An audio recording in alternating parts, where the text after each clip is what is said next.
At Arizona State University, we've made online education better, smarter, and more personalized, so you can go further in your aspiring field. I decided to pursue medicine once I realized that ASU did have the online program for biological sciences. You're still required to learn the same curriculum. You're still being tested on the same content that anyone would be tested on in person. The comprehensiveness of the program prepared me so well for medical school.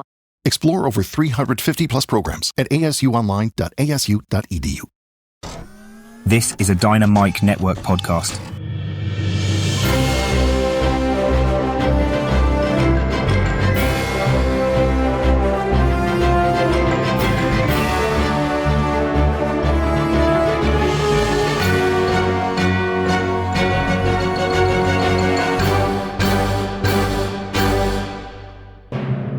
Hi, welcome to the Dynamic Duel podcast, a weekly show where we review superhero films and debate the superiority between Marvel and DC by comparing their characters in stat-based battle simulations. I'm Johnny DC. And I'm his twin brother, Marvelous Joe. And in this episode, we are taking a break from the reviews to do a team duel, this time a rematch between the Justice League and Avengers, but more specifically, the Justice League International against the West Coast Avengers. Yeah, they're different spin-off branches of the traditional Justice League and Avengers teams. I gotta say, Jonathan, this is my chance for sweet-ass revenge against the Justice League for what happened in our first initial team duel all those years ago. Yeah, that was episode 100. That seems like forever ago. It was back in 2018, back when we were just kids. Oh, what I wouldn't give to be 7 years younger. Well, it's going to be a fun match this episode. Look forward to that later on. Before that, we're not going to break down the comic book movie news because, as per the norm for the past several weeks, there really isn't any. Like, James Gunn has been talking a lot about various DC projects, but nothing really concrete. Penguin did get nominated for 24 Emmys, but that's not really news until it actually wins something. We're all just kind of waiting for Fantastic Four to come out and just lose horribly, box office-wise and critically, to Superman. Yeah, when Fantastic Four beats Superman's opening weekend, we could definitely talk about that in the news section. That'll be fun. Yeah, or vice versa. Superman beats Fantastic Four. It's not gonna happen, you sack of shit! Roll up! Roll up, bro! I guess we'll find out later on this week what happens. But as always, we list our segment times in our episode description, so feel free to check out the show notes if you want to skip ahead to a particular topic. Guys, our artificially intelligent duel simulator, AJ9K, has a quick message for our listeners, so listen up. Why, hello there. Do you want even more from this podcast? Then become a part of the Dynamic Duel community on Patreon, where you can choose from 3 tiers. The Dynamic 2.0 tier gives you access to our Discord chat server, the Fantastic 4 tier gives you 2 bonus episodes each month, and the X-Force tier makes you an executive producer of this show. Lastly, the Dynamite Podcast Network tier lets you create your own podcast using this Monte Carlo simulator. Johnny and Joe will help you develop your show, provide graphic support and consultation, and get you simulation results. Pitch the twins your ideas via email at dynamicduelpodcast@gmail.com. Check it out at patreon.com/dynamicduel. Pip pip cheerio. Thanks, AJ9K, and thanks to everyone who supports the podcast. Be sure to tune into the other shows in the Dynamite Podcast Network this week, including the Console Combat Podcast, where hosts John and Dean simulate battles between popular video game characters. In yesterday's episode, they determined who would win between Rayman and Jake the Dog from Adventure Time. Over on the Max Destruction podcast, hosts Scotty and Gilly pit your favorite action heroes from film and television against each other. This week, they'll be finding out who would win between Aaron Cross from The Bourne Legacy and Jack Reacher. And on the Senjo World podcast, host Zachary Hepburn speculates on fights between fan-favorite anime and manga characters. In his next episode, Zach's going to reveal who would win between Engine from Gaichi Akuda and Naito Mudano from Togen Anki. There's no way I'm pronouncing any of that right. Visit dynamicpodcasts.com or click the link in our show notes to listen to all of the shows in the Dynamite Podcast Network. But with that out of the way, quick to the No Prize.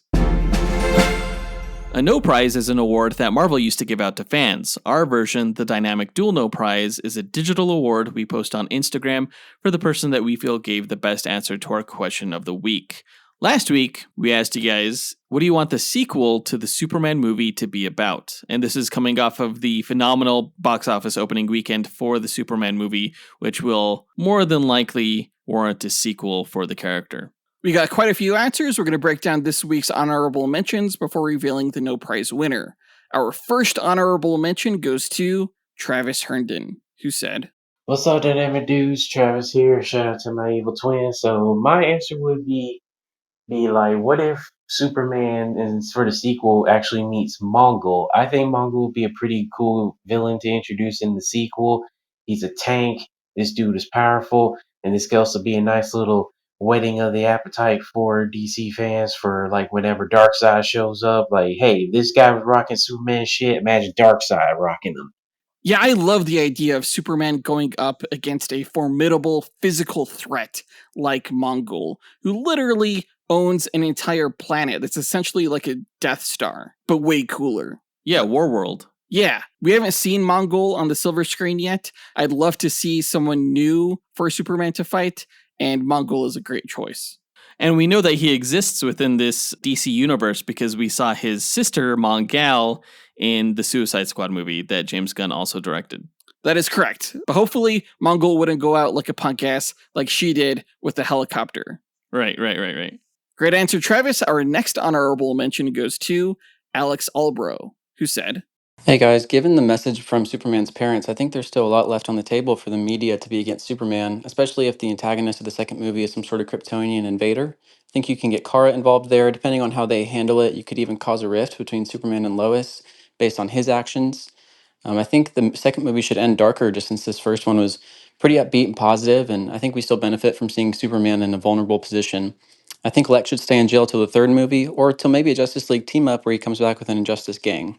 Now, of course, we've seen Kryptonian threats go up against Superman in films like Superman 2 and Man of Steel, specifically with Zod and his crew. I think if you weren't going to go that direction, just to do something new, though, other Kryptonian threats could include like Doomsday, or maybe like an evil version of the Eradicator.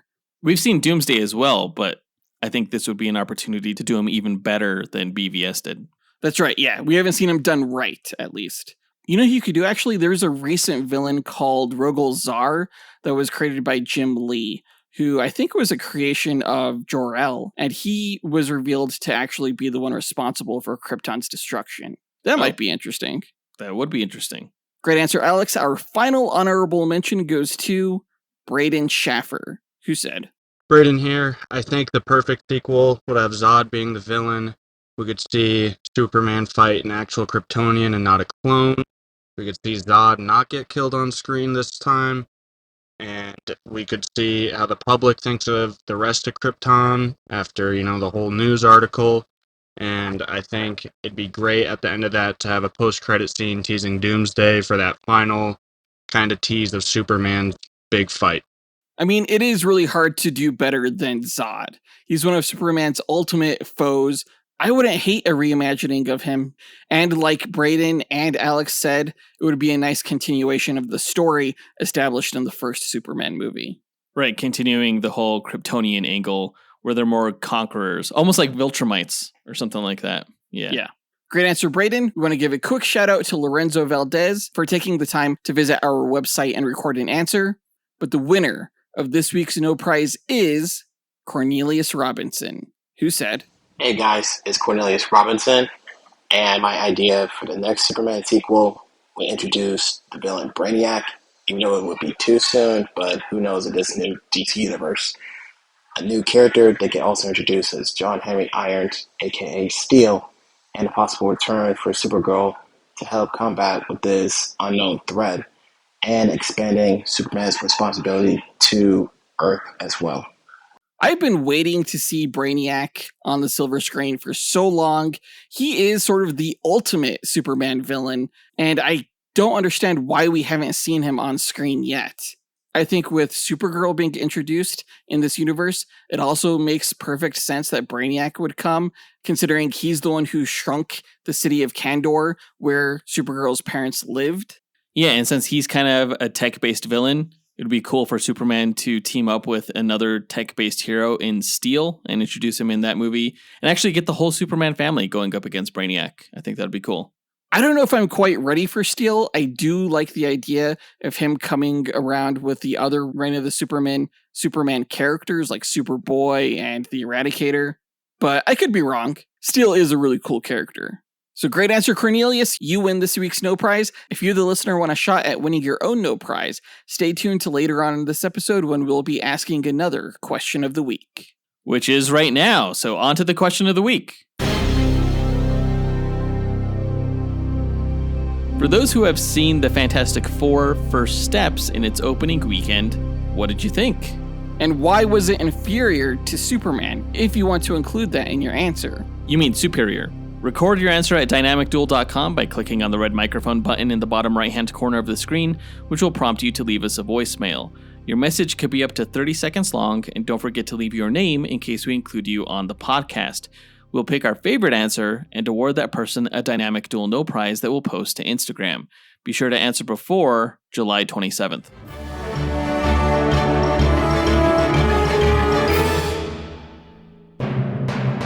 But now let's go ahead and move on to the main event of this episode, where we pit against each other the teams of the Justice League International and the West Coast Avengers.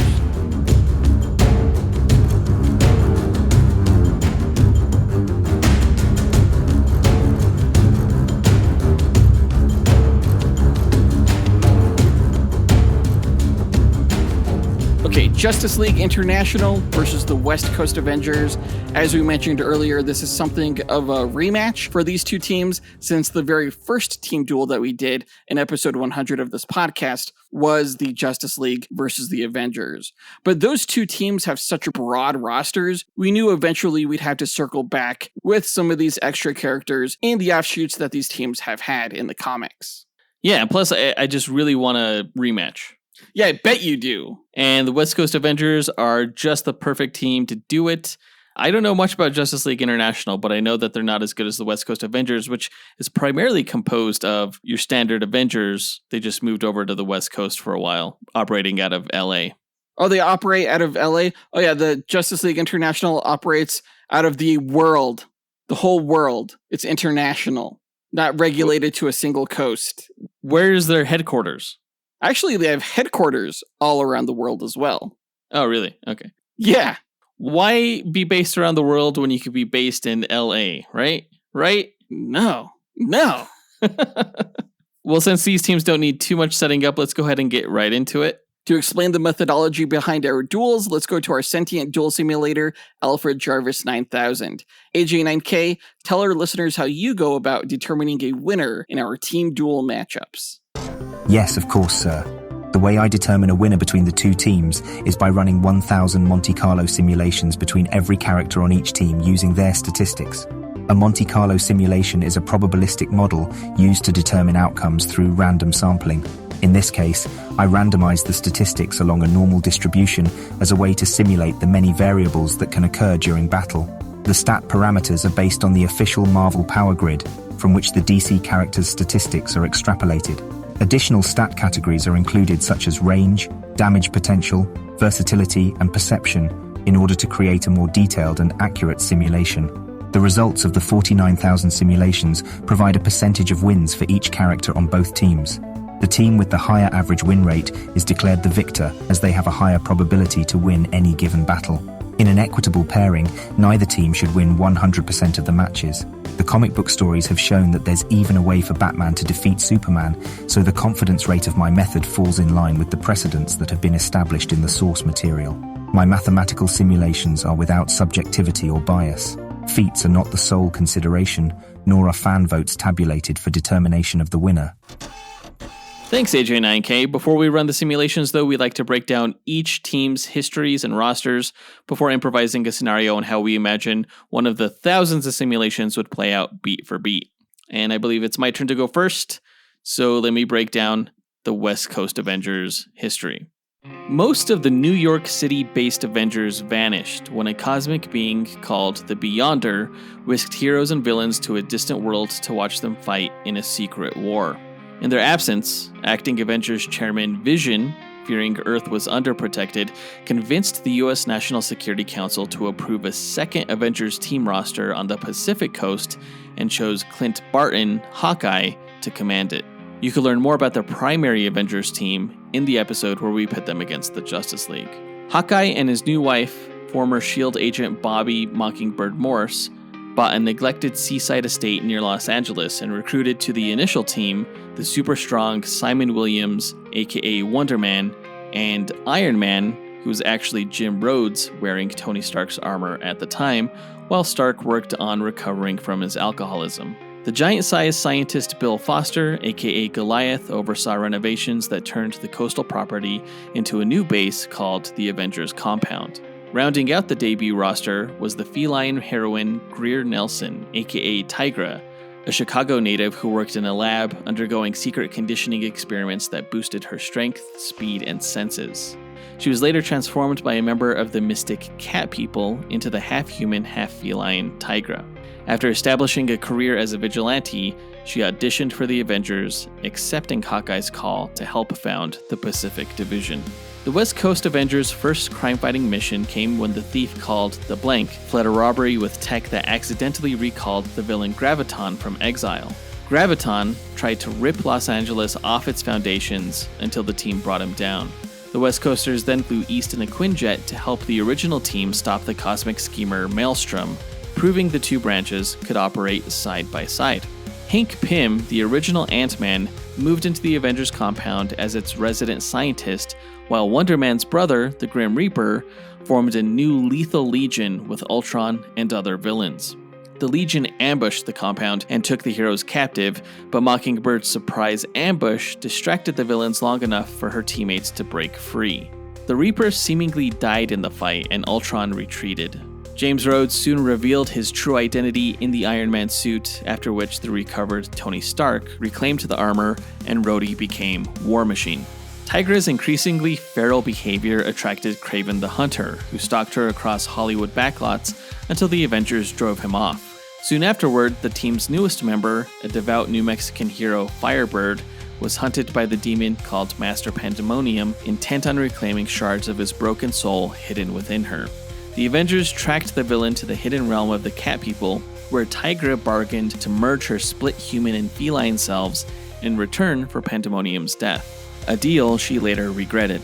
The villain Dominus next lured the team to New Mexico and used Dr. Doom's time platform to hurl them backward through history. Mockingbird was stranded in the 1800s, drugged by Phantom Rider into believing she loved him. The rest of the team landed in ancient Egypt and clashed with Pharaoh Rama-Tut. The moon god Khonshu guided his modern champion Moon Knight, Hank Pym, and Firebird to mount a rescue.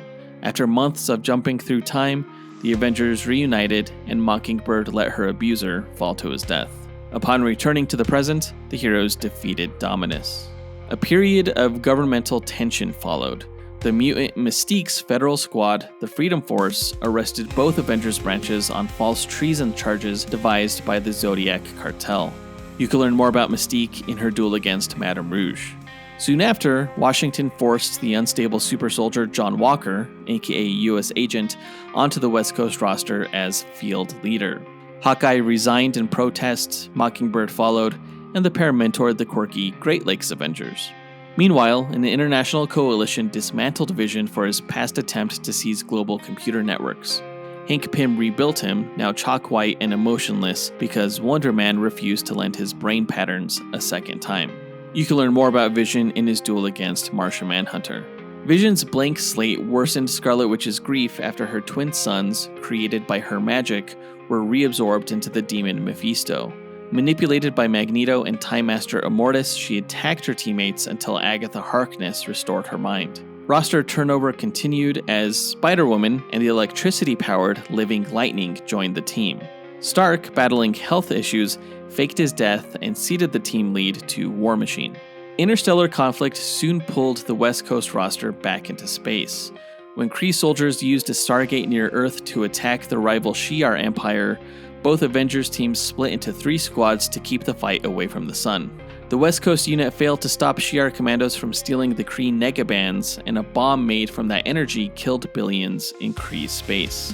Some members, led by Iron Man, executed the Kree Supreme Intelligence for that genocide, a choice that offended others and left deep scars between teammates.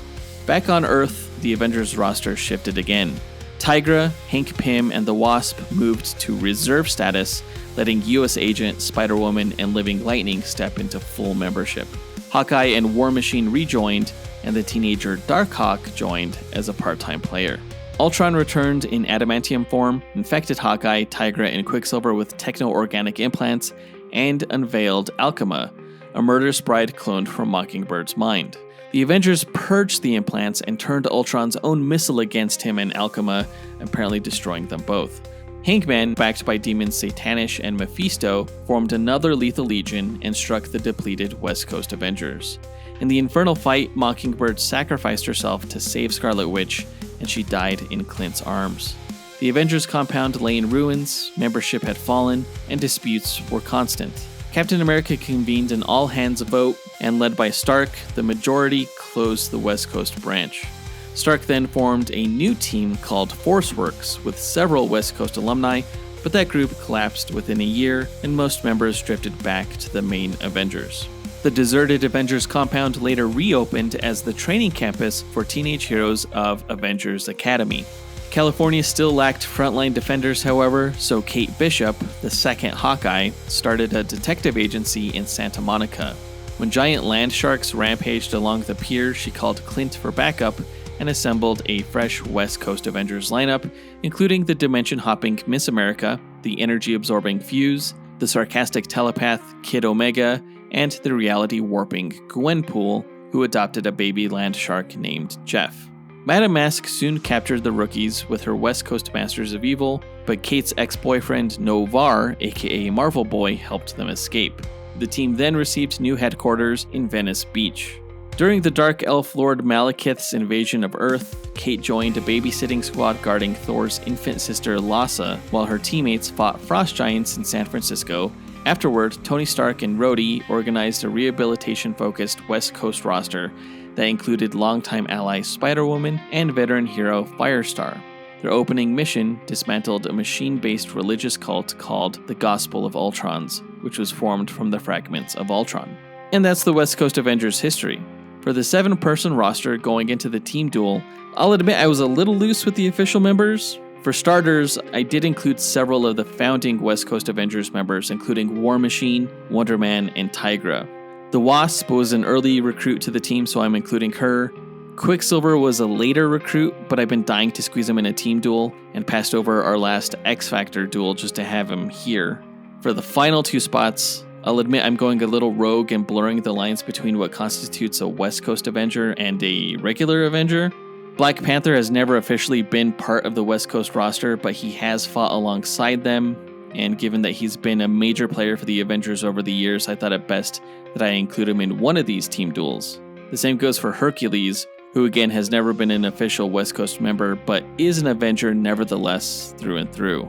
And frankly, a lot of the other prominent West Coast Avengers members have already been in team duels, like Hawkeye, Ant-Man, Scarlet Witch, and Vision were with the main Avengers in their duel. Mockingbird was with the A-Force, Moon Knight was with the Defenders, US Agent was just with the Thunderbolts.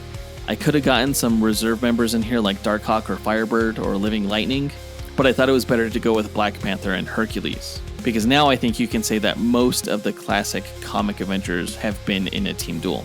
So to reiterate, my West Coast Avengers team is War Machine, Wonder Man, Tigra, the Wasp, Quicksilver, Black Panther, and Hercules. That may be most bored I've ever been listening to one of your backstories. They don't have a great backstory. It's not very thematic, and it's burdened by a lot of roster changes and closures and things like that. At least the roster is cool. I actually really like this roster, even though it's not entirely faithful. It is a good cast of Avengers characters, I would say. Thank you. Yeah, largely I went with these characters also because of the pairings with the JLI roster that you have, in that we like to keep things even between the teams by pairing each individual character with a counterpart from the other side. But I'll let you get into the Justice League International roster as you get into their history. Which I'll do now. Now, after the disbanding of the original Justice League of America, a new United Nations-backed initiative formed a global peacekeeping superhero team under the banner of the Justice League. The League was reorganized with the intention of operating internationally, with multiple embassies and government oversight. Spearheaded by UN liaison Maxwell Lord, the new team operated out of the embassies in New York City, Moscow, Paris, London, and Tokyo, with their primary headquarters in the Secret Sanctuary, a former hidden headquarters of the Justice League of America just outside of Happy Harbor, Rhode Island. The initial roster consisted of a mix of veteran heroes and newer recruits. Blue Beetle, Booster Gold, Guy Gardner, the Green Lantern, Martian Manhunter, Black Canary, Shazam, Dr. Fate, and Mr. Miracle, with Batman serving as a guiding presence. Over time, the team added more international members, such as Fire from Brazil, Ice from Norway, Rocket Red from the Soviet Union, and the Crimson Fox from France. The group developed a reputation for balancing world-threatening missions with interpersonal dysfunction and comedic tension, particularly between characters like Guy Gardner and Booster Gold. The team battled numerous global threats, including a new Royal Flush Gang and the time-manipulating Overmaster. They also defended Earth from alien invasions and collaborated with other superhero groups around the world. As the organization grew, it fractured into multiple branches. The main team continued as Justice League International, while a European branch was founded later under the name Justice League Europe, operating out of a chateau in the Loire Valley of France. Justice League Europe's roster eventually included Elongated Man, Metamorpho, Power Girl, and Captain Atom. Though the League enjoyed official recognition, tensions arose with traditional US authorities, and internal conflicts began to weaken its unity. Maxwell Lord increasingly manipulated the team's direction behind the scenes, using his influence and technology to control outcomes. The team's operations took them across the globe, from Japan to Bialia, a fictional Middle Eastern country where they were often entangled in political intrigue. In one mission, they stopped the Queen Bee's attempt to create a metahuman army. Another one took them to Apocalypse, where Mr. Miracle's ties to the New Gods became a focal point. Despite their successes, the team was often mocked by the media as being more of a circus than a serious force, a reputation not helped by the personalities of its more flamboyant members. Booster Gold and Blue Beetle, in particular, developed a close friendship that became central to the team's dynamic, often spearheading harebrained business ventures and stunts that caused both trouble and amusement for the group. Over time, leadership changed hands. Batman eventually left due to ideological differences with Maxwell Lord. Captain Atom took a leadership role for a time, while Martian Manhunter served as a stabilizing presence. The League continued operating internationally, but fractures deepened when internal corruption was revealed. Maxwell Lord was exposed for secretly manipulating events using a computer system called Kilgore. After being shot, Lord was temporarily replaced by Oberon, and later by other UN appointees. The Justice League International eventually disbanded. Some of its members continued on with the newly reformed Justice League of America, while others retired or pursued solo missions. Years later, Maxwell Lord attempted to rebrand his public image and reassemble a smaller, more relatable superhero team. He contacted several former members of the Justice League International and convinced them to join a new low-profile operation known as the Super Buddies. Operating out of a strip mall office in Queens, New York, the team included Blue Beetle, Booster Gold, Fire, Elongated Man, his wife Sue Dibney, and Captain Atom, along with Maxwell Lord and Oberon as support staff. Later additions included Mary Marvel and the magical chimpanzee Detective Chimp.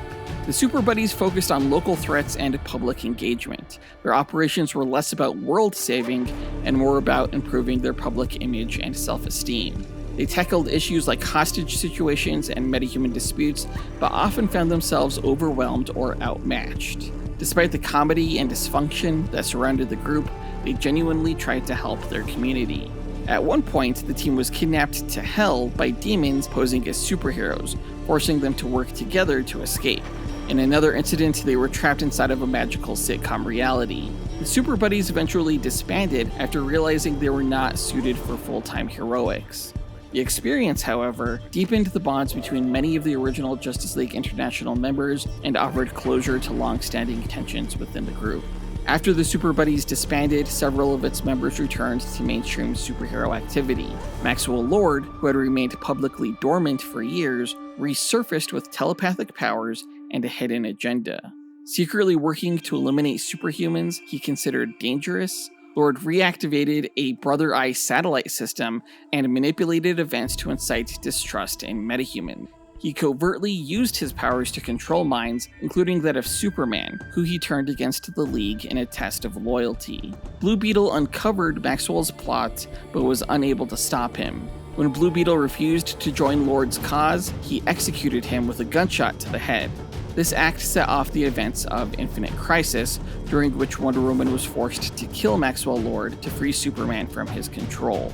The Justice League International era was definitively closed with Blue Beetle's death, and many of its surviving members were left shaken and disillusioned. That is, until post-Flashpoint continuity, when the United Nations again sanctioned a global superhero team after the public debut of the original Justice League.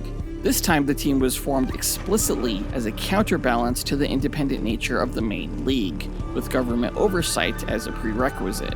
Maxwell Lord was replaced by UN Director Andre Briggs, who selected Booster Gold as the team's leader due to his public appeal and historical record. Their new base of operations was the United Nations Hall of Justice, designed as a diplomatic and operational headquarters rather than a superhero hideout. The new lineup included Booster Gold, Guy Gardner, Fire, Ice, Vixen, Godiva, Red Rocket, and August General in Iron. Batman joined the team as a representative of the original Justice League, assigned to ensure that the new team would not jeopardize global security. While Booster was nominally in charge, Batman frequently stepped in as a de facto leader during crises. Their first major mission involved stopping the Signalmen, giant alien constructs awakened by unknown forces. The League worked to neutralize the Signalmen's threat and discovered their connection to an ancient interdimensional force. Their success led to an increase in public support, and the United Nations promoted their visibility as a deterrent against metahuman threats. The League soon faced internal strain as Godiva and Booster clashed over leadership and media handling. The Rocket Red's armor, erratic behavior, and the August General's authoritarian tactics caused tension. Despite this, the team held together and responded to global emergencies, including alien incursions, terrorism, and environmental disasters. During a mission in the country Derain, the team was ambushed by a group of cybernetically enhanced assassins under the employee of the villain Breakdown. Rocket Red was mortally wounded, and several team members were critically injured. Booster Gold was briefly presumed dead after sacrificing himself to stop a bomb. This marked the effective end of the Justice League International. The UN officially disbanded the group, citing its high casualty rate and public relations issues. Booster Gold later appeared, displaced in time, his future self involved in a covert effort to prevent catastrophic events tied to the multiverse. While the Justice League International did not officially reform, its surviving members continued to collaborate during global crises and crossover events, often citing their shared past as a source of camaraderie and tactical coordination. Now for the Justice League International's 7-member roster, I decided to start with the iconic members of Booster Gold, the Blue Beetle Ted Kord, and the Green Lantern Guy Gardner, as all three of them embody the often comedic vibe of this Justice League iteration. I've also included Elongated Man, as he was a prominent member of both the Justice League Europe and Super Buddies, and to include some true international flavor, I'm including the duo of Fire and Ice, from Brazil and Norway, with fire and ice powers respectively. For my 7th and final member, I decided to go with Shazam, who was not only an original member, but his sister Mary Marvel also had a presence on the Super Buddies team. So again, my roster is Booster Gold, Blue Beetle, Green Lantern, Elongated Man, Fire, Ice, and Shazam. I gotta say, your team's history didn't seem that much better, with like multiple iterations and closures and things like that. Wow, rude! I will say that the Justice League International does seem to have a more distinct personality that separates it from the primary Justice League. Yeah, it was definitely a much more comedic tone than the primary Justice League team, which was much more serious. Well, I don't think the JLI is going to have much to laugh at as they're getting their asses beat as we get into the speculation here. I do want to state that the pairings that we've decided for this matchup are Blue Beetle and Black Panther, Booster Gold and Wonder Man, Green Lantern and War Machine, Fire and Tigra, Ice and Wasp, Elongated Man and Quicksilver, and Shazam and Hercules, which are pretty damn good pairings, I think. Yeah, I think this should be good.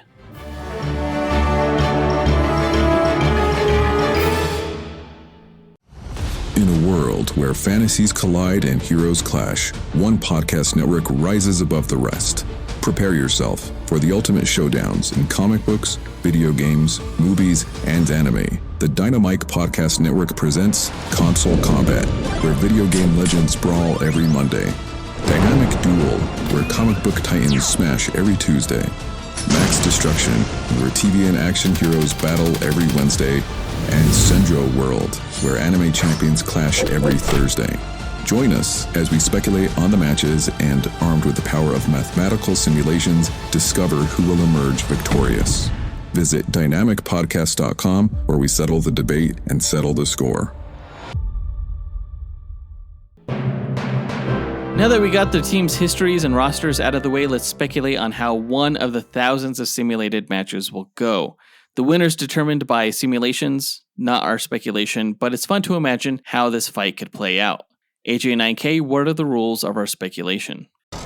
Well, I should say there are no rules, other than the teams have no prior knowledge of the other going into the fight. All they are aware of starting out is that the other side is a threat that needs to be eliminated. For the speculation, the groups will begin approximately 50 meters apart in a nondescript environment that will have no bearing on the match itself, as no environmental statistics are considered in my simulations. The teams must earn victory on their own merit. All right then, let's get into it. The Justice League International and the West Coast Avengers meet on the battlefield. Who goes first? I'm going to say I go first. I finally get to kick things off with a speedster character with Quicksilver. And Quicksilver starts off by just running circles around the Justice League, and he creates this vortex that sucks all the air away from all of the Justice League members, and he extinguishes Fire's flames, and the Justice League just passes out.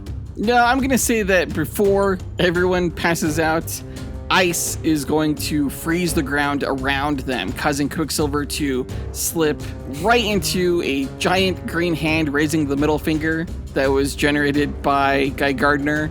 And actually, a bunch of giant green hands and fists are going to erupt beneath the Avengers, swatting and slapping and punching them all across the environment. Well, somebody saw Superman. Heck yeah, I did.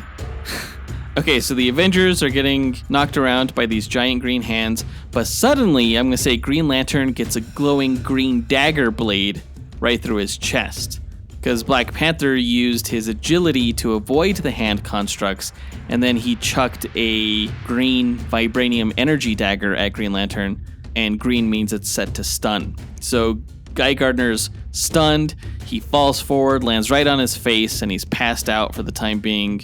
And then War Machine just starts unleashing his shoulder-mounted minigun at Blue Beetle and Booster Gold, just targeting between the two of them and turning him into human Swiss cheese. Well, Booster Gold, he'll fire up his force field to protect himself. And Blue Beetle, he's just going to start doing backflips to dodge the gunfire. And he's going to backflip onto a trapeze wire hanging below his bug ship, which is going to quickly retract up and pull him into the ship before it fires this electrified net onto War Machine, and that's going to pin him to the ground and just short circuit his suit. So while War Machine is busy dealing with that, Booster Gold is going to turn his attention to Wonder Man, and he's going to blast him with an energy beam from his gauntlet. Who said you get the bug ship during this fight? Me! I did! It's Blue Beetle! I got it in the Prowler match. Oh, that's right. Okay, so Booster Gold shoots Wonder Man with an energy beam. Yes. I'm going to say before he gets that shot off, all of a sudden his arm gets knocked away. He misses. And he's like, what just happened? So he tries again with his other hand, and that gets knocked away too by this small beam. Booster has no idea what's happening, but then all of a sudden he gets fucking rocked in the jaw with an uppercut, and it's the Wasp. And he didn't see her because she had shrunk down, and she used her stink blasts to knock Booster's arms off his aim, and then she gave him a miniature-sized uppercut, but still packed with full-sized power. Oh, dang. Okay. Well, meanwhile, Shazam and Hercules, they're probably wrestling, and Shazam is like, "You're Hercules? I have all of your powers, and then some." So with Hercules in a headlock, Shazam's gonna yell out his name, and he's gonna electrocute Hercules with Zeus's lightning. Except at the last second, Hercules maneuvers out of the headlock, and he lifts Shazam above his head just as the lightning strike hits, which is going to turn Shazam back into Billy Batson. And he didn't know this was going to happen, he just thought he'd use Shazam as a shield, but with Shazam turned back into a kid, Hercules is going to spin the kid around, swinging him by his ankles, and then just let go, flinging Billy like a discus over the horizon. Well, after he threw Billy, I'm going to say he didn't notice a lightning strike in the distance where Billy was thrown. And as Shazam is racing back toward the battle, Fire and Ice, meanwhile, are going to be tag teaming Tigra, just blasting her with both waves of fire and freezing hail. Well, wouldn't the fire melt the hail? And then the melted hail would put out the fire? No. So Fire and Ice are just canceling their attack out like a couple of dumbasses. And Tigra is going to leap high up into the air, way out of their blasts. And she's going to land with a pounce right on top of Fire, just slashing her face right off and taking her out of the match. Okay, no. Here's the thing, though. Once Tigra landed on Fire, Fire's whole body flamed up like the Human Torch. So Tigra essentially just sacrificed her body to eliminate Fire. And with her badly burned, it's going to leave her wide open for Ice to just freeze her solid for killing her best friend. So Tiger's out now, too. All right, but Wonder Man saw that, and he's pissed off by that. So he just flicks Ice in the head, and now Ice is out of the match, too. Wait, what? A flick? Yeah, Wonder Man's, insanely strong. So, a flick from Wonder Man is like getting hit with a sledgehammer to the dome. So, yeah, Ice is out. Okay. Well, while that happened, Elongated Man noticed Quicksilver has, recovered from the start of the match, and so he's going to flatten himself out along the ground of the battlefield.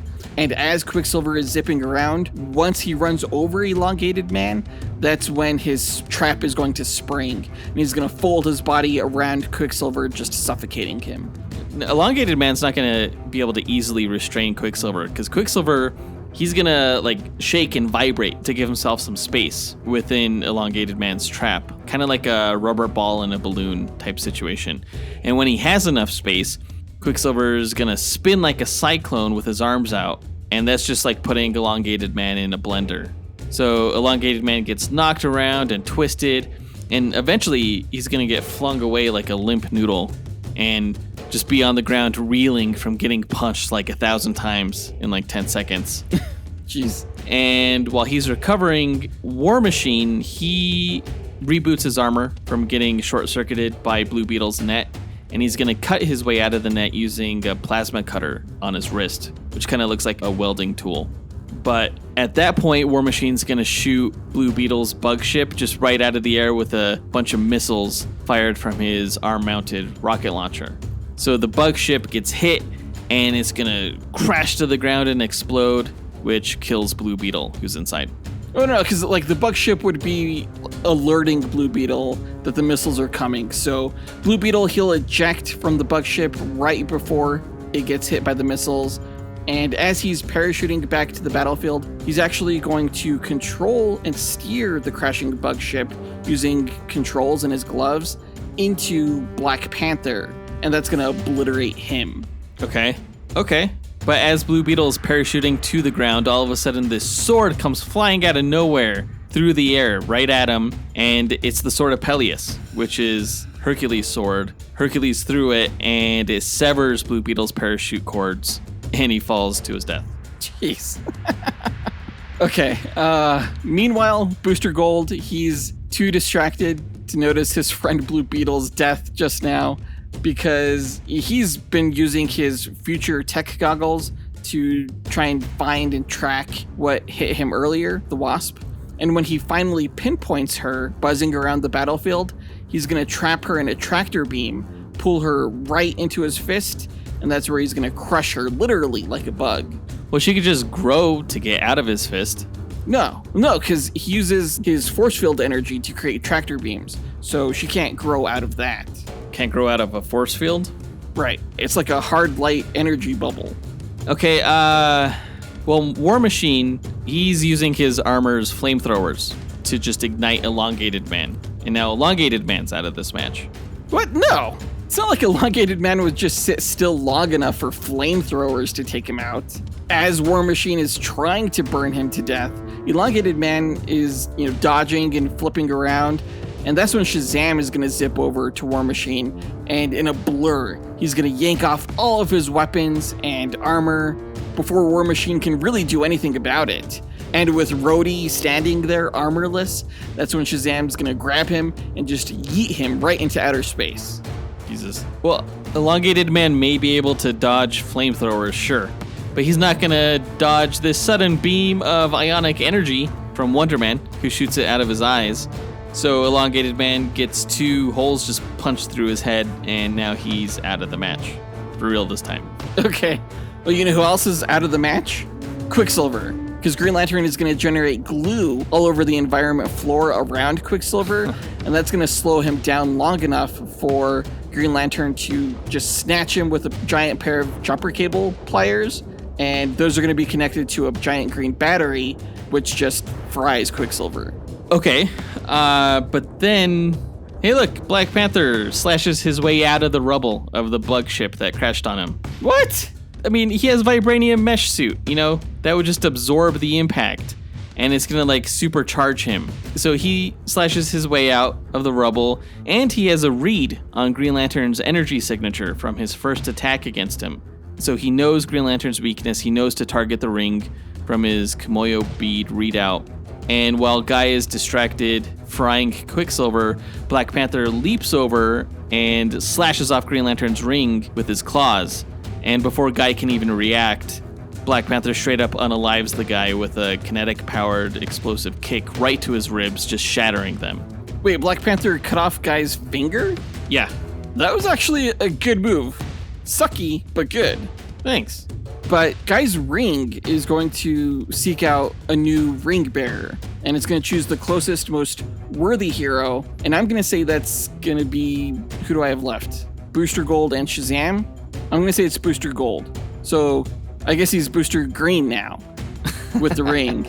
And so he's going to trap Wonder Man in this futuristic battery with cables attached to his suit, and Booster Gold is going to absorb Wonder Man's ionic energy form into his suit, powering it up, so Wonder Man himself is just dissipated and now charging up Booster Green. That's crazy. So I have Black Panther and Hercules left, and Black Panther's going up against Shazam, which sounds kind of one-sided, but little does Shazam know that Black Panther has been recording this entire fight with his Kimoyo beads. So Black Panther slides under Shazam, and one of his beads acts like a speaker, and it shouts out in Billy's voice, Shazam, which is going to call down the lightning, and it transforms Shazam back into Billy again. And just when Billy's like, "Aw, man, again," that's when Black Panther nerve strikes the kid to put him down. It's child abuse, man. So you have Black Panther and Hercules left? Well, Right. My last guy, Booster Green, he's now supercharged with ionic energy, and he's going to have literally no problem power boosting and converting his suit's internal time travel technology to easily snap the 2 Marvel guys right out of the time stream. What? Boom, 2 birds with 1 stone, and the end of this match. Can he do that? He can't transform his technology with his power ring. He literally just did. But that's lame. I'm going to say instead, all of a sudden, Booster Green's ring turns purple. It glows purple and cackles with this ionic energy, and it shoots out a Wonder Man construct. Except Booster can't control it. Because Wonder Man's immortal, he can't be contained. So he's back, like he usually comes back in the comics, and in his ionic form, he grabs Booster in this bear hug, just crushing his suit's batteries and Booster's spine. So Wonder Man's the only one left standing, and he also has this like cool purple lantern ring to boot. I'm sorry, what the fuck just happened? I'm saying that Wonder Man can't be trapped within this Green Lantern ring. Whatever, apparently Wonder Man is now a Violet Lantern of Love. Weird. You know, I think he'd go with that. He's kind of a pacifist anyway. I'm going to say, fuck that. And he actually could be contained in Booster's suit because it's from the future. You don't know what kind of technology it is. It could contain ionic energy. Then why didn't it? That's what I'm asking. It did, though. I guess we'll leave it there. Yeah, let's leave it there. We'll see what scenario happens. Either Booster Gold is able to contain Wonder Man's ionic energy form within his power battery, or Wonder Man can't be contained and snaps Booster Gold in two. Let's go ahead and input the team stats, run the simulations, and come back with a winner. AJ9K, hit it. Inputting data, running calculations, processing results. Simulations complete. Oh, this was a close one. This is pretty good. This is actually closer than the Justice League versus Avengers duel that we did way back when. That one was a little bit lopsided in favor of the Justice League, but these guys were actually paired up pretty damn well. Yeah, I mean, I had the most powerful character in Green Lantern, actually, who also had the highest win rate of around 85%.